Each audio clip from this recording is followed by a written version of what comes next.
I did not believe in vampires in 1891. That is the first thing you need to understand before you hear what I am about to tell you. My name is Edgar Holloway, and I worked nights inspecting railway lines that cut straight through the northern mountains. I was trained to look for cracked steel, loose bolts, fallen rock, and the kind of accidents that could kill a man without warning. I knew the sound of shifting stone, the way fog settles before dawn, and the difference between an animal moving through brush and a person trying not to be heard. What I did not know was how silence can feel like it is, watching you back. On the night of October 17th, I was not alone. 3 of us were sent to walk a section of track that had been flagged for irregular signals. No derailments, no reports of trespassers. Just a series of unexplained stops logged after midnight. We assumed faulty equipment. We were wrong. Something followed us along the line without ever stepping onto the rail. It stayed just beyond the lantern light. It breathed close enough that I could feel it before I heard it. When it finally came close, it did not rush. It did not snarl. It waited, as if it already knew which one of us would not make it back. If you are watching this now, do not assume this is a story about blood or fangs or folklore. What we reported was far worse than that, and it was written down in official logs that were never meant to be read aloud. Before I tell you what happened next, subscribe to this channel, because stories like this are not passed down by accident. They survive because someone chooses to listen, and because someone else chooses to speak. Now listen carefully, because from this point on, I am no longer reporting, I am remembering. The night we were sent up the mountain began with the kind of quiet that usually meant snow later. The sort of quiet that presses down on the ears until every sound feels too close. And I remember thinking that the rails themselves seemed tense beneath my boots, as if the iron already knew something was wrong and was waiting for us to catch up. We had been dispatched just before dusk, handed a clipped instruction to walk the northern stretch where signal delays had been logged repeatedly after midnight, and although no accidents had occurred, the railway authority did not tolerate unexplained pauses, especially not on lines that cut through terrain where recovery would be slow and visibility unreliable.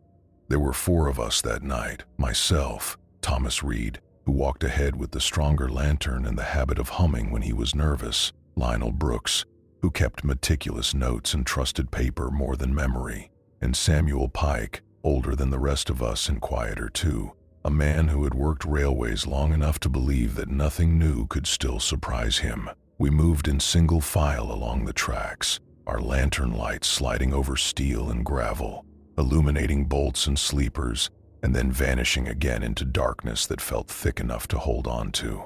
At first there was nothing unusual, only the expected sounds of wind moving through pine and the occasional clatter of loose stone tumbling down the slope.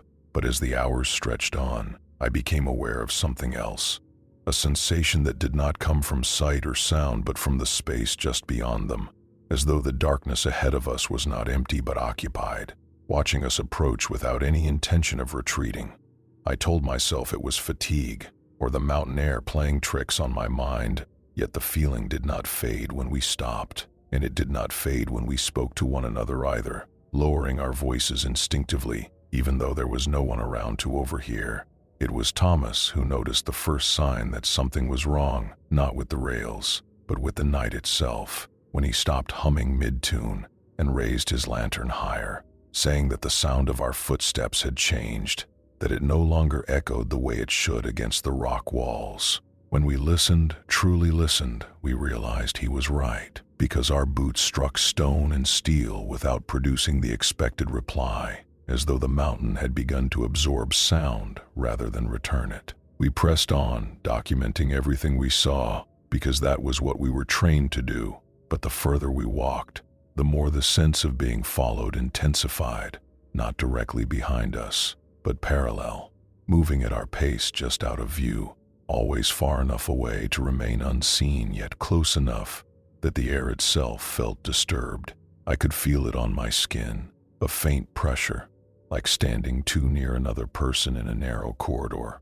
And when I turned suddenly, Sweeping my lantern across the slope beside the tracks, I found nothing there except trees and shadow, and the unnerving certainty that whatever had been there had chosen to move only when I looked away. Samuel was the first to speak the thought none of us wanted to voice, saying that animals did not move like this, that predators stalked with purpose and hunger, not patience, and that whatever shared the mountain with us that night was neither lost nor curious, but deliberate. No one laughed. No one dismissed him. Instead, we walked closer together, our lanterns overlapping, as if light itself might be enough to keep the dark at a respectful distance. By the time we reached the section where the signals had failed, my hands were shaking badly enough that I had to steady them against my coat, and when we examined the equipment, we found nothing broken, nothing loose, nothing that explained why trains had slowed or stopped altogether. The mechanism was intact, the logs were correct. The fault was not mechanical, it was watching. The first sound it made was not a growl or a scream, which might have given us something familiar to cling to, but a breath, slow and measured, close enough that the lantern flame fluttered as if disturbed by a passing body, and in that moment I understood with sudden clarity that whatever followed us had finally decided it was time to be acknowledged. Thomas turned first, lifting his lantern toward the tree line, and I saw his face change as recognition gave way to disbelief, his mouth opening slightly without any sound escaping, his humming habit forgotten entirely. What stood just beyond the reach of our light did not move forward, and it did not retreat either, but remained perfectly still, tall enough that its outline cut into the darkness like a vertical absence. A shape defined not by what it revealed, but by what it concealed. I could not see its face, yet I knew it was looking at us, not with the frantic hunger of an animal driven by need, but with an attention that felt almost careful, as though it were choosing rather than reacting. Lionel dropped his notebook without realizing it, the paper scattering across the gravel, and the sound seemed to break some unspoken rule, because the present shifted then, gliding sideways with a smoothness that made my stomach turn, its movement silent, controlled, and unmistakably intentional. It did not approach us directly. It circled, keeping the same distance, forcing us to turn as one to keep it in sight. Like men trapped at the center of a slowly tightening ring, Samuel raised his voice, demanding to know who was there, because that was what authority taught you to do when confronted with the unknown. But his words sounded small against the mountain, swallowed almost immediately by the night, and when no answer came, he tried again, louder, anger edging into his tone, as though the creature might be shamed into revealing itself by human outrage alone. The response was immediate and terrifyingly restrained. The thing stepped into the edge of the lantern light, just long enough for us to see that it was not dressed for the cold, that its body was wrong in subtle ways that defied easy explanation, too still where it should have shifted, too balanced, where terrain demanded adjustment, and when it opened its mouth, it did not bare fangs as folklore promised, but spoke our names, each of them pronounced carefully, as if tasting them. I cannot describe what that did to us without diminishing it, because fear at that moment was no longer sharp or panicked, but heavy, a weight that settled into the chest and made breathing an effort rather than an instinct. Thomas stumbled backward, his lantern swinging wildly, and in that brief chaos, the creature moved again, faster this time, not in a rush, but with the certainty of something that knew exactly where it intended to be. It did not strike Thomas. It did not touch him at all. Instead, it leaned close enough that their shadows merged on the stone, and when Thomas collapsed moments later, gasping and pale, there was no wound to explain it, no blood, no sign of violence beyond the way his eyes stared unfocused at the sky, as though something essential had been removed without leaving a mark. We dragged him away, shouting now, abandoning protocol, abandoning order, abandoning everything except the need to survive. And as we fled down the track, I could feel the presence following again, not pursuing, not attacking, but accompanying us, satisfied, as though it had proven its point and no longer needed to press the matter further. When we finally reached the lower station, breathless and shaking, Thomas was alive but changed, unresponsive to his name, his gaze drifting past us as if fixed on something far behind our shoulders. And when we filed our reports at dawn, our hands cramped and ink blotted by exhaustion, we wrote exactly what we had seen and exactly what we believed. We claimed we were attacked by a vampire, not because we wanted to be believed, but because nothing else fit what had taken place on that mountain, and because whatever followed us home was still out there, waiting for the next signal to fail. The official response to our report arrived 2 days later, typed neatly on railway letterhead, and signed by a man who had never set foot on that stretch of mountain, stating that no evidence of an external threat had been found, and that Thomas Reed's condition was being attributed to exhaustion compounded by altitude exposure, a conclusion so clean and bloodless that it felt obscene in contrast to the way Thomas now sat motionless in the infirmary, staring past walls and people alike, as though his attention had been permanently redirected elsewhere. I visited him every evening after that, partly out of guilt and partly because some instinct warned me that whatever had happened on the mountain had not ended there. And each time I sat beside his bed, I was struck by how intact he appeared on the surface, his skin unbroken, his breathing steady, his pulse strong, yet utterly absent in a way I had no language for. When I spoke his name, his eyes flickered faintly, not toward me, but toward the window, where night gathered earlier than it should, lingering longer than it used to, as if darkness itself had learned to wait.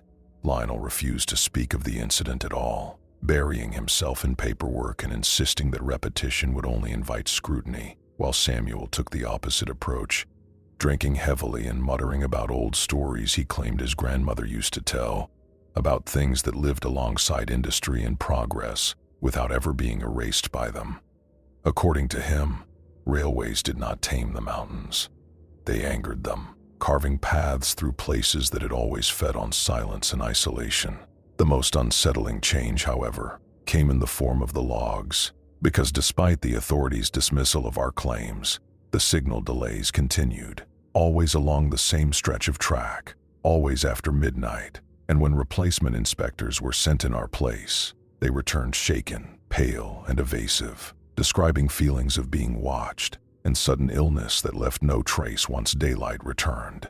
None of them stayed long enough to file a formal complaint. One night, unable to sleep, I returned alone to the tracks, driven by the conviction that understanding what we had encountered was the only way to ensure it did not happen again.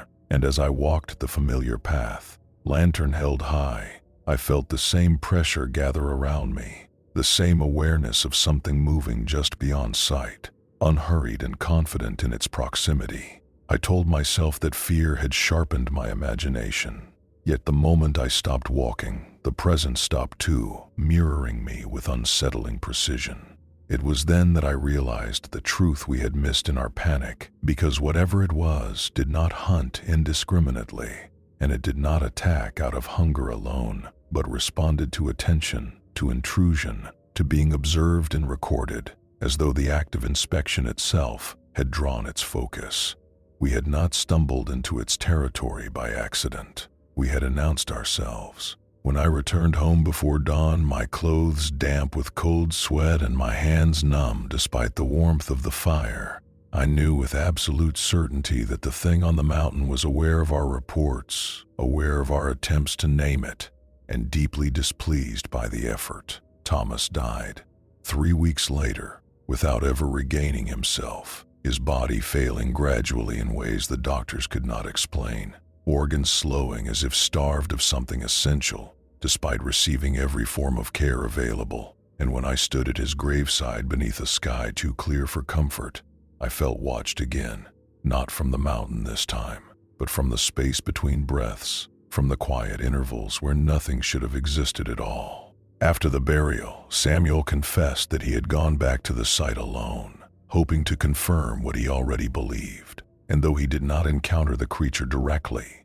he found marks along the stone embankment that did not resemble claws or tools, but smooth impressions, as if the rock itself had been pressed inward by a weight that did not belong to this world. He told me this in a whisper, his breath smelling of spirits, his hands trembling so badly that I had to steady them. And when I asked why he had not reported it, he laughed bitterly and said that some truths become dangerous the moment they are written down. The railway authority reassigned the line shortly thereafter, rerouting traffic and quietly abandoning the stretch where the delays had occurred, a decision framed as logistical rather than reactive. Yet no one could explain why the signals along that section continued to register interruptions long after the tracks had fallen silent. No trains passed there anymore, yet the system still behaved as though something moved back and forth along the rails at night, triggering responses meant for steel and steam. I began to notice changes in myself then, subtle at first, a lingering fatigue that sleep did not cure, a heightened awareness of darkness that made evenings feel longer and mornings unwelcome, and an aversion to mirrors that I could not justify logically but obeyed instinctively. It was only when I caught my reflection by accident one night and saw something faintly wrong in my own eyes, a depth that had not been there before, that I understood the final horror of our encounter. The creature had not merely attacked us, it had marked us, not with wounds or blood, but with memory, with attention, with a connection that lingered long after physical distance had been restored. And as I sit here now, recording this account for those who will listen without laughing, I know that whatever lived on that mountain did not need to follow us home in the traditional sense, because part of it traveled with us the moment we tried to define it. We claimed we were attacked by a vampire because the word carried enough weight to warn others away, yet not enough specificity to invite pursuit. And if you are hearing this now, if you feel uneasy without knowing why, then understand that the danger was never confined to one place or one year. It waits wherever attention lingers too long in the dark, and it listens for footsteps that sound too confident to turn back. By the beginning of December, the line was officially inactive, which was the polite term the railway used when it wanted everyone to stop asking questions while still pretending nothing had happened. And yet the station clerks continued to receive overnight telegrams from the automated signal office, short mechanical notifications that made no sense on a dead route, because they logged repeated interruptions on a stretch where no trains ran and no maintenance crews were authorized to walk. The men on day shift treated those messages like nuisance paperwork, stamping them and filing them without reading, but I read every single one, and I noticed the pattern that nobody else wanted to see, because the interruptions did not occur randomly. They occurred like footsteps, evenly spaced in time, as if something moved from marker to marker with deliberate intent. I convinced Lionel to meet me after closing hours by promising I only wanted to compare logs, and when he arrived his face looked exhausted in a way that frightened me more than his fear did, because fear can come and go, but exhaustion like his suggested a mind that had been forced to hold something too large for too long. He spread the papers across the desk under the weak lamp glow, and as we traced the signals with our fingers, we realized that the interruptions were migrating, slowly at first, then more boldly, creeping closer to the lower station, as though whatever had stayed confined to the mountain had begun to test the boundary of its own restraint. Lionel tried to rationalize it, proposing faulty wiring, residual current, atmospheric interference, and for a moment I nearly accepted the comfort of those explanations, until we compared the timestamps with the human report records that Samuel had kept in his own scrawled hand. The match was exact. On the nights the interruptions moved closer, Samuel's notes described the same sensation he had mentioned to me in private, that pressure in the air, that feeling of being observed from just outside the lantern's reach, that certainty that the dark had become populated. We did not speak for several minutes after that, because words felt like invitations, and I think we both understood that the core terror was not simply that something was moving, but that it was moving toward us with the confidence of a thing that knew it was being tracked. Lionel finally said, in a voice so quiet it seemed ashamed to exist, that perhaps the creature had learned the railway the way a man learns a hallway in his own house, memorizing distances, studying routines, waiting for predictable patterns to repeat. That night, after Lionel left, I walked to the edge of the inactive line alone, standing where the maintained track gave way to the neglected stretch, and I did not cross the boundary because the air beyond it felt different, colder and heavier, as if the atmosphere itself had grown denser to discourage trespass. I held my lantern high and watched the dark, trying to force my eyes to adjust, and after several minutes, I began to make out a faint vertical shape between the trees, not because it stepped into view, but because my vision finally surrendered to what had been there all along. The shape did not move, and it did not need to, because its stillness was the message, and I felt then what I had only suspected before, that it was aware of my gaze, and that my gaze was the only thing preventing it from closing the distance entirely. My hands shook, my breathing turned shallow, and I understood that the creature's true weapon was not speed or strength but patience, because patience allows a predator to turn time itself into a trap. When I lowered my lantern to leave, the signal bell behind me rang once, sharp and clear, as if a train had just entered the section, and the sound was so wrong that it made my skin prickle. There were no trains. There were no crews. There was only the mountain line and the quiet certainty that something had stepped onto the rails. Samuel Pike disappeared on the second night of the new year, and the official narrative was that he had wandered off, drunk and fallen somewhere in the snow. Yet the men who searched for him returned with faces that refused to settle back into normal expressions, because they had found his hat on the tracks, placed neatly on a rail, as if arranged by a hand that understood symbolism, and they had found his boots a short distance away, set side by side in the gravel like a child's shoes outside a bed. They found no blood, no torn cloth, no sign of struggle, only those deliberate objects that suggested not an accident, but a demonstration. I went to Lionel's office the moment I heard, and he was already there, pale and trembling, holding a telegram that had arrived at dawn from the signal office, because the interruptions had reached the lower station overnight, and the timestamps matched the hours Samuel had been last seen. Lionel tried to speak, but his throat worked without sound for a moment, and then he said that if the creature was moving along the line like that, then it meant it could enter the station perimeter whenever it chose, and that the reason it had not done so yet was because it had not needed to.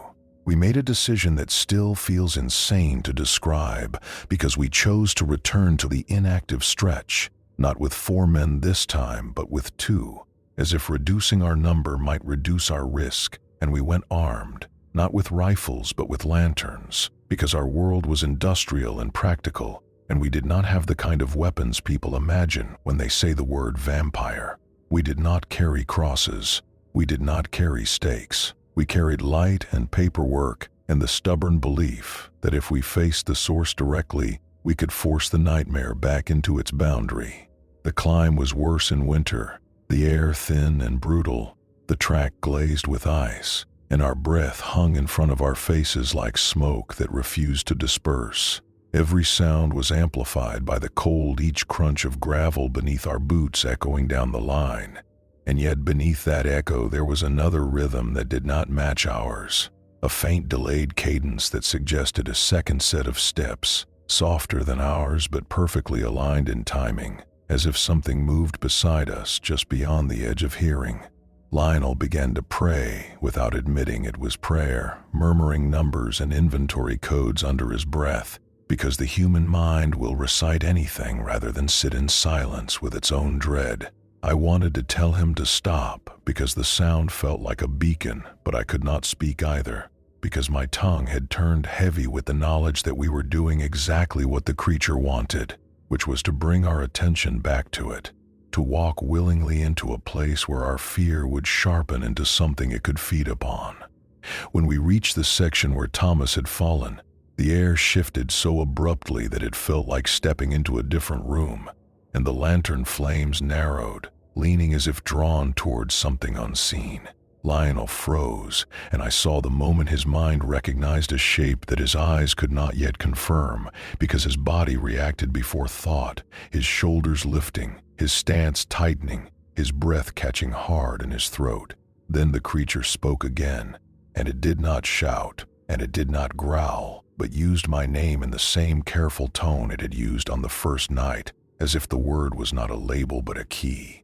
The sound came from the darkness ahead of us, not behind, not above, but directly in front, and it carried the weight of certainty, as though the creature had always known I would return, as though the return had been part of the original design. Lionel dropped his lantern, and in that sudden fall of light, I saw it clearly for the first time, not as a silhouette, but as a figure that looked almost human until you noticed what was missing, which was the ordinary restlessness of being alive. It stood too still. It blinked too rarely. It did not shiver. It did not breathe like a man. Its face was pale, not like illness, but like something long separated from sunlight, and its eyes reflected the lantern glow with a flatness that made me feel like I was being measured rather than seen. It took one step closer, and Lionel made a strangled sound, and then he began to sob, because he understood what I understood, which was that the creature did not need to touch you to take something from you, and that the mountain line had never been about trains or signals at all.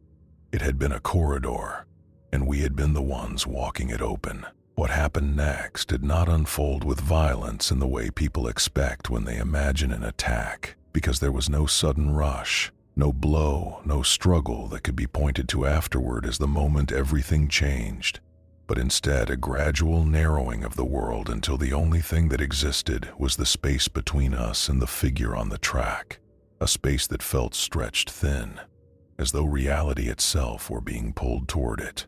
The creature did not advance further, because it did not need to, and I understood then that proximity was not measured in steps or distance, but in attention, in the way our fear had fixed itself on the thing before us, so completely that nothing else could intrude. Lionel sank to his knees without being touched, his sobbing turning quiet and hollow, as if the sound were being drawn inward rather than released.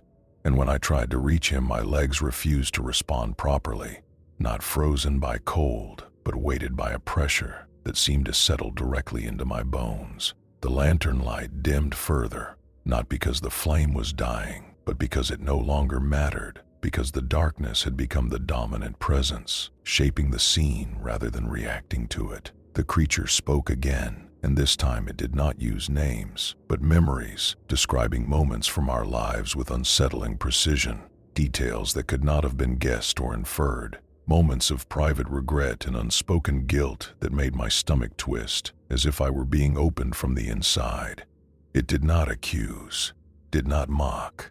It simply stated them, calmly and patiently, like entries in a ledger, and with each word Lionel's posture collapsed further, his shoulders curling inward as though he were trying to protect something that was already being stripped away.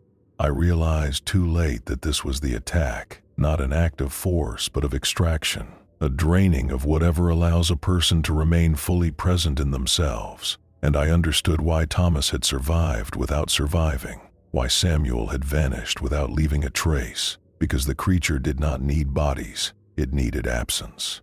When Lionel finally fell forward onto the gravel, his breathing shallow and uneven, I shouted, not at the creature, but at the night itself, an instinctive refusal to allow silence to close in completely. The response was immediate and chilling, because the creature turned its attention fully on me, and in that moment I felt exposed, in a way I had never known before, as if every barrier I had ever relied upon had been quietly removed. It leaned forward slightly, and although it still did not touch me, I felt a sudden cold spread through my chest, not painful, but profoundly empty, like the aftermath of a great loss that has not yet been understood.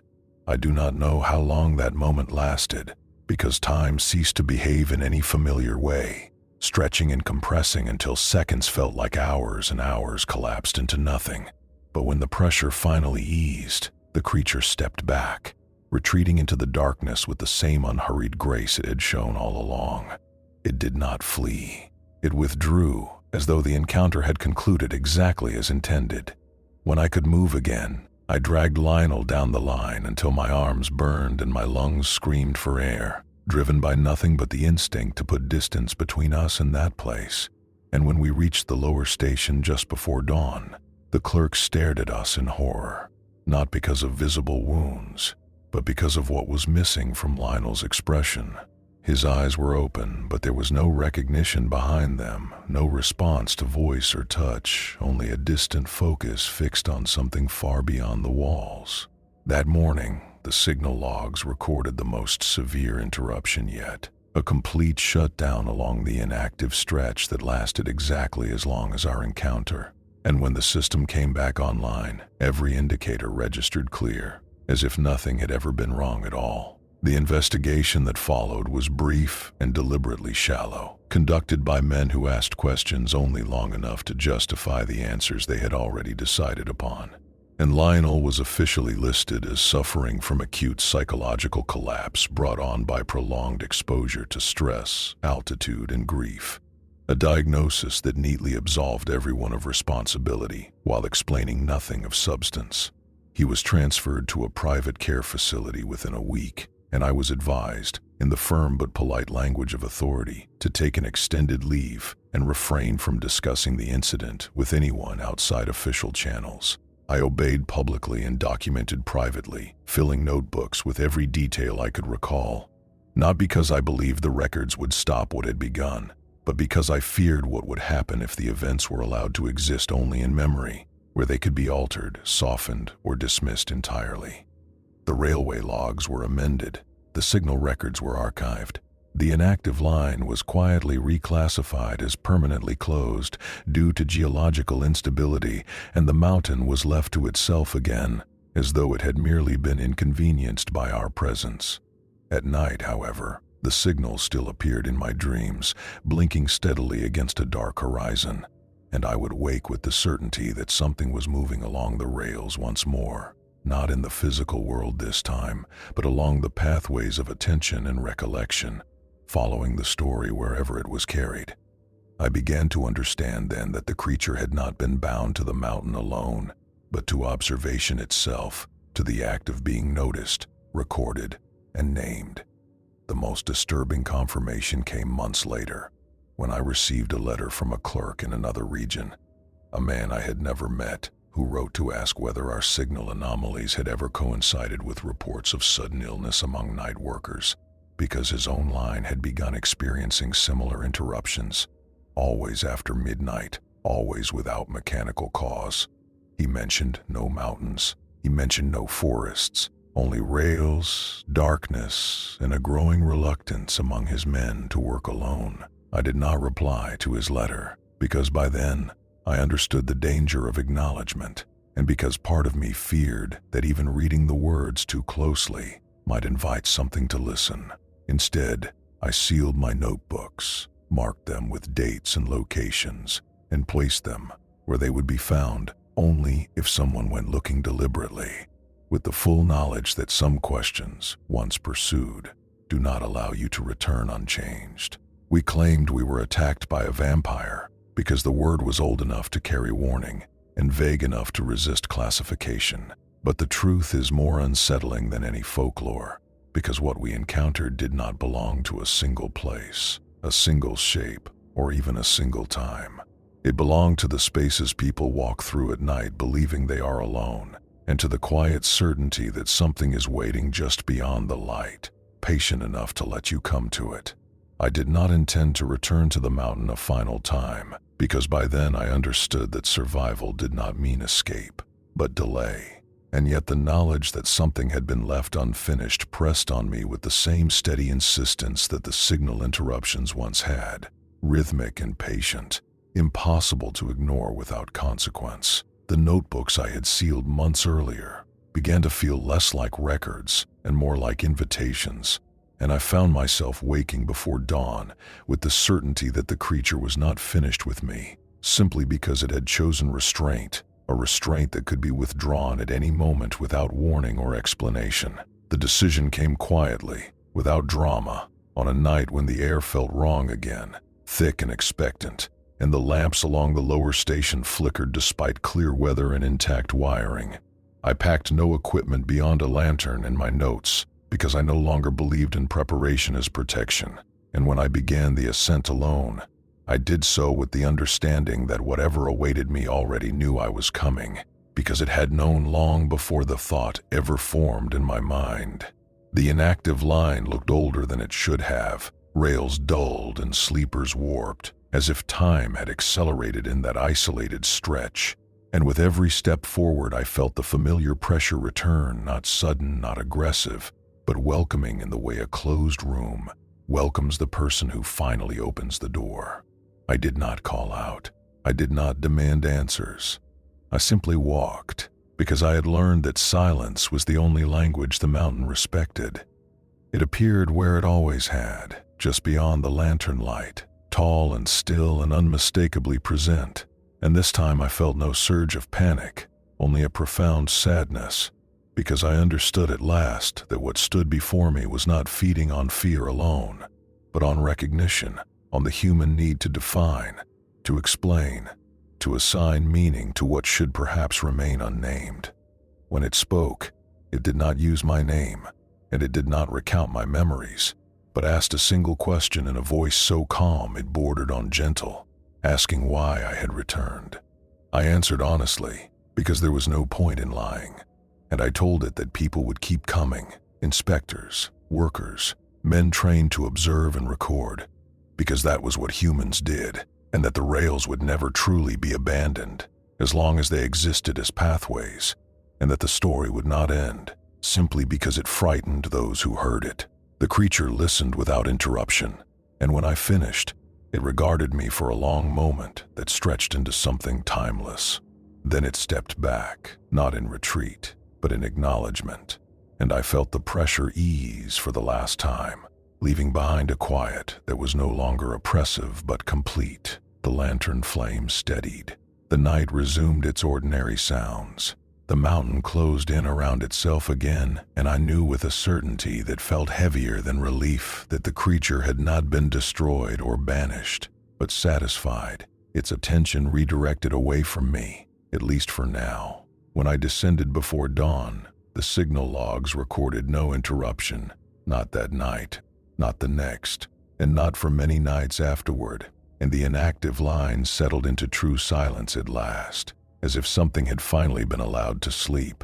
Years have passed since that final ascent, and I no longer work the railways, nor do I walk alone at night unless there is no alternative, because some instincts, once sharpened, never dull again. Lionel never recovered. Thomas lies buried beneath a stone that bears no hint of how completely he was erased, and Samuel's name appears only in a brief notice archived among countless others. A life reduced to an administrative inconvenience that history has already learned to ignore.